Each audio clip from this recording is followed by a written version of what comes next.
Selamat sore pemirsa, kembali bersama saya Divira Zautayana di acara Radar Berita. Penculik 12 anak di kawasan Bogor hingga Jakarta dan Tangerang bernama Abi Rizal Afif. Abi yang telah ditetapkan polisi sebagai tersangka ini merupakan mantan narapidana kasus terorisme. Polisi menyebut Abi baru keluar lapas kasus 2A Gunung Sindur, Kabupaten Bogor pada Februari 2022. Abi juga mengakui pernah ikut pelatihan perang di Poso dan terlibat dalam kasus penipuan di Depok, Jawa Barat. Pelatihan dilakukan selama 7 bulan. Kasat Reskrim Polres Bogor AKP Siswo Tarigan mengatakan tersangka Abi Rizal Afif menghirup udara bebas dari kasus terorisme pada Februari 2022. Berita selanjutnya, Dinas Kesehatan Kalimantan Timur mengkonfirmasi kebenaran kasus kematian bocah yang diduga hepatitis misterius di Samarinda. Kematian tersebut pertama kali diungkap juru bicara Kementerian Kesehatan RI, Siti Nadia Tarmizi, pada Kamis 12 Mei 2022. PLT Kepala Dinkes Kaltim Masitah menerangkan penyebab bocah 8 tahun itu meninggal karena hepatitis misterius masih dugaan. Artinya hingga kini belum bisa dipastikan kasus kematian tersebut termasuk kategori hepatitis misterius atau tidak. Lebih lanjut, ia menerangkan korban sempat dirawat di RSUD Abdul Wahab Syahrani. Selama dalam pembaringan di rumah sakit, korban ditangani sesuai standar operasional prosedur atau SOP.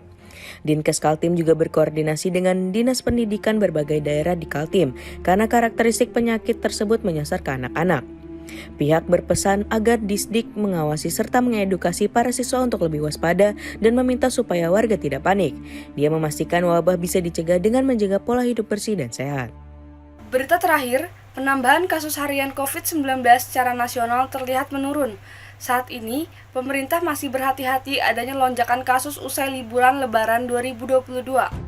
Indonesia secara de facto atau kenyataan sudah menuju ke endemi COVID-19.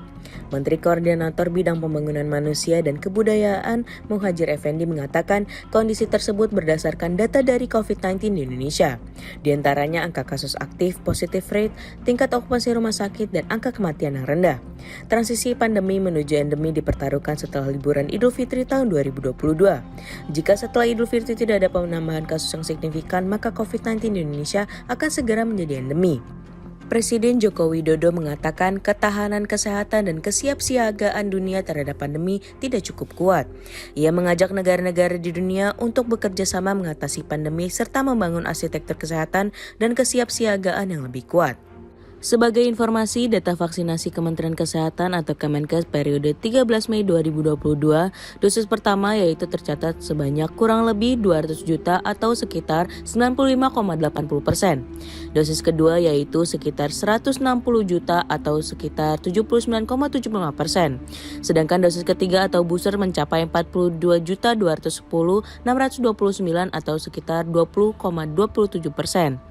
Berdasarkan data Satgas Penanganan COVID-19, kasus positif COVID-19 bertambah 335 kasus pada Jumat 13 Mei 2022. Dengan demikian, total kasus positif COVID-19 di Indonesia yaitu 6.050.211 orang, terhitung sejak pertama kali diumumkan pada 2 Maret 2020. Terdapat penambahan 254 kasus sembuh COVID-19 sehingga total kasus sembuh kurang lebih 6 juta orang.